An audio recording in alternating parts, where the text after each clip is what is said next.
that Stone Garden has to offer through the end of the year. I've seen my patrol commanders and my lieutenants spend many, many hours, never take one dime of county overtime money. This is all federal money that they have spent. I do not begrudge them of that. There has been some times that no one was available to work some federal overtime shifts, and they have worked it. I can think of numerous times that my lieutenants and my commanders, I've called them in the middle of the night, they've come out and they've put in 60, 70, 80 hours a week and not got one dime of overtime. And when it comes to some of those federal dollars, those benefits, I don't begrudge them. I'm sure my two opponents here are going to disagree with that, but I stand behind it. I answered this question a little earlier. Myself, my undersheriff, or no one from my administrative staff will ever work a federally funded overtime shift that can even possibly or remotely be filled by a deputy in this organization. Let me go one step further than that. We won't work overtime shifts. If we can't fill it, we'll work it for salary, because that's the way it is. There was an Attorney General ruling actually in 2001 that addressed the sheriff specifically in overtime issues. And it says that the sheriff himself cannot receive overtime for anything that is within the scope of his duties, standard duties. It's a really long, kind of convoluted opinion that's kind of bizarre, because then it goes on to say that well, if he works for the feds and it's outside his normal scope, then he can get overtime. I don't think that anything in this county is outside the scope of my duties as a sheriff, period. If it has anything to do with something law enforcement related, it's within the scope, and I will never make overtime ever. And that is exactly why myself and Under Sheriff Winger do not work that. That ruling came out of Beaverhead County. It was, the ruling was, if you have a Forest Service grant, which Beaverhead, I think, one of them down there in Southwest anyway. I do not feel that applies to a lieutenant or someone else that's in the administrative staff that puts in the time and the dedication over and above the 40 hours. Okay. All right. Just as a point of clarification, that issue was brought up involving the fire shifts as well as Stone Garden. Yeah. So it's not just Stone Garden. I have one more question, and then I'm done.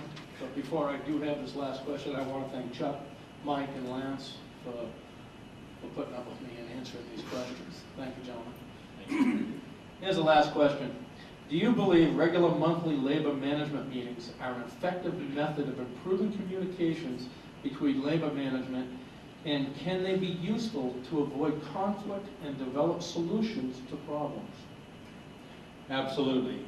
Had I not thought that, I wouldn't have agreed to it at the last negotiations time. In fact, I was talking to Scott Leiters just a couple of days ago regarding this very issue. And I think until we get some of these issues squared away, we should meet on a monthly basis. And even if there's no issues and the meeting is 5-10 minutes, you know, whatever. But if they are regularly scheduled, you're not going to have these issues holding over, which we've got one now with the clothing allowance. And I would agree with that, and I would enjoy entertaining that.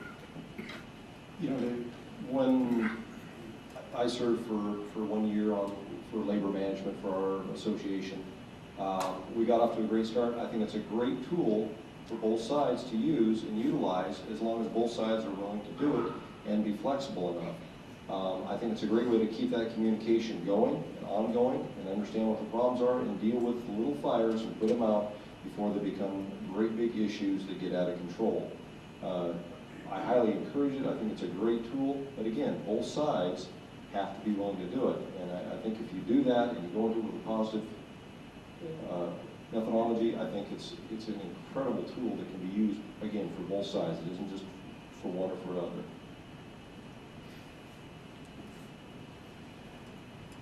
I think that labor management meetings are a great idea. I'll agree there. But let me say that I stated this before. As employee associations, you'll enter into your contracts and be negotiating with me, not the county commissioners. I too have served in both roles in the sheriff's office. I was association vice president for quite a few years, and then also dealt with the management portion in negotiations. I would hope that the head of any bargaining unit, excuse me, any bargaining unit, any union at the sheriff's office would work closely with me in administration in a non-adversarial type situation. I would encourage them certainly to not have scheduled formal meetings, but I mean, tell me what's going on. Hey Dave, you're the president of the union, come on in, sit down, what's going on, what can we do to make things better? I mean, I think that ought to be a day-to-day interaction almost, and the same with the non-sworn union, and I know there's lawyers involved, and I know that sometimes things do get adversarial, but things should never be a surprise to either one of us. And when it comes to negotiations, hey, I don't think that should be adversarial at all. I think it should be, here's what we can do, here's what we can't do and why we can't do it. Let's try and get some of your needs met. What do you think? And it should be more that approach than the lawyers sitting in a room and, okay, now we're going to go out here and caucus and talk, and you guys go in there and talk, and sometimes that gets pretty adversarial, and I'd really like to try and avoid that. Thank you. Thanks. And thanks for all your great questions. I too would like to thank the candidates for their time and effort put into this, and thank all of you for showing up, and the people that submitted questions. We had a lot of good ones. Some of them were a little complex, and we're going to get back with you, or you get back with us if you didn't hear your question answered tonight. We'll try and figure out a better way to ask it. I promised Mike we'd put him on the spit and roast him up here, but I was really just joking. And we're looking forward to the next debate in May 5th. So anyhow, one last question, and we're good to go other than questions from the field. Candidates, please define honesty and integrity. Explain how they relate to the office of sheriff. Are employees entitled to expect the same level of ethics in their administrators, which is required of them in policy and procedure? What should happen if an administrator deliberately lies? Great question, Dave, thanks for that. There's a lot of definitions of ethics that I've read. Doing the right thing even when no one's looking is a good one. I actually teach ethics to pre-hospital providers, so have had quite a bit of experience in the formal education process of that, but let me say this.